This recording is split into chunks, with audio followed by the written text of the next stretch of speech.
Let's head to the voicemail of Truth and Reason. Hi, Steve Lanner. I think we all agree after looking at the data that the defense is the problem. I'd like to see him do two things against the Bengals. One is move Myles Garrett around different places on the defensive line. I think that'll throw Joe Burrow off, and also, not blitz all the time, but blitz more than normal. Maybe between those two, we can really throw him off his game plan. Thanks. Love the show. And as always, appreciate all the voicemails. I agree. I mean, you got to disguise where Myles Garrett is coming from, make him work for it. And my thing is, I want to see this defense dictate as opposed to react. And they haven't done a lot of that this year. No, they have not. And I actually found a stat from last week on why you don't want to let Joe Burrow and the Bengals dictate it.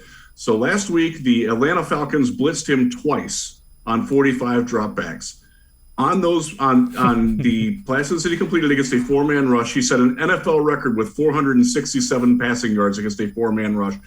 That's the highest in NFL history when facing a four-man rush.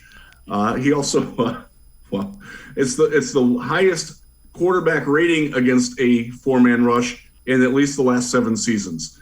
You can't let that happen again. Look, I know Jay Moore is going to be out. You cannot let Joe Burrow get comfortable, because even without his top target, he's still going to pick your bones clean. You've got to bring pressure. I love the idea of Myles. Look, remember back when Myles, actually the picture that you showed there was a game where they moved Myles all over the place, with Clowney, fingers crossed, coming back and being as full speed as he can be. That gives you some options to do that. You can put him inside. You can put him on the outside. You can put the two of them on the same side. There's some concepts there for Joe Woods to explore, and I hope that they do it. But they cannot sit back and try to cover, especially with Denzel being the way he is. You've got to go after Joe Burrow. Now, their offensive line is not good, but it is getting better. They're starting to play a little bit tighter. They're starting to get a little more familiar with one another. If you can mix that up and make them confused and let them regress to where they were, where they're pointing at the guy who sacked Burrow while the two of them both missed it, and that did happen in week 1, by the way.